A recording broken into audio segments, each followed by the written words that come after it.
បាទអរគុណណាស់បាទថ្ងៃនេះគឺជាថ្ងៃដ៏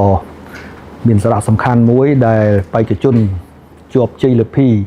នៃការប្រកួតប្រជែងស្នាដៃក្រមប្រធានបទពូជន្ទង់រស់ឡើងវិញនិងជាទីក្រុងអេប៉ុងគឺជាប្រធានបទនៃការប្រកួតប្រជែងស្នាដៃមួយដែលស្ថាបត្យករនគររូបនីយករដូចជាអ្នកបច្ចេកទេសរបស់យើងទាំងអស់គ្នាបានធ្វើការចូលរួមនៅក្នុងការគិតគូរអំពីអនាគតនៃការរៀបចំពូជតុងនេះដែលជាអតីតពលានយន្តហោះចាស់របស់យើងនៅក្នុងនេះក៏បានទទួលការណែនាំក៏ដូចជាទទួលអនុសាសន៍សម្ដេចមហាបវរធិបតីហ៊ុនម៉ាណែតនាយករដ្ឋមន្ត្រីនៃប្រជាជាតិអាណាចក្រកម្ពុជាដែលលោកបានកំណត់គោលដៅនិងកំណត់ទិសដៅថាអាកាសយានដ្ឋានអន្តរជាតិពូជតុងចាស់នេះគឺទុកជាសម្បត្តិរបស់រដ្ឋហើយនឹងទុកជាកន្លែងសម្រាប់ជារៀបចំជាសួនសាធារណៈនិងសម្រាប់កន្លែងដែលធ្វើការជួបជុំដូចជាកន្លែងហាត់ប្រាណក៏ដូចជាកន្លែងសម្រាប់ធ្វើការរៀបជានគររូបនីយកម្មនៅក្នុងតំបន់នេះអាចចាត់ទុកថាជាសួនទីក្រុងមួយសម្រាប់នៅទិសខាងលិចរាជធានីភ្នំពេញរបស់យើងនេះដូច្នេះគឺបានទទួលការអនុសាសន៍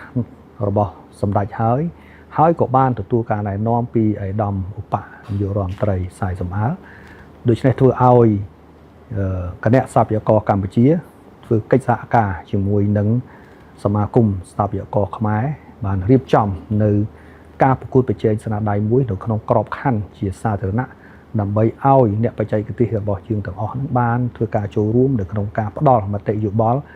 និងបានចូលរួមគិតគូរផ្ដល់នៅទស្សនៈផ្សេងដើម្បីជួយគិតគូរយ៉ាងណាឲ្យតំបន់នេះមានគុណតម្លៃផ្នែកខាងស្ថាបត្យកម្មផងផ្នែកនគររូបនីយកម្មផងផ្នែកសេដ្ឋកិច្ចផងនិងផ្នែកសង្គមផងនេះជារឿងសំខាន់ដែលយើងគិតគូរទាំងអស់គ្នានៅពេលនេះអញ្ចឹងឆ្លងតាមរយៈនៃការធ្វើបទបង្ហាញរបស់ជ័យលាភីលេខ1ស្ទួននិងលេខ3នេះឃើញបញ្ជាក់ឲ្យឃើញថាការគិតគូររបស់ស្ថាបត្យករវ័យក្មេងរបស់យើងនឹងមាន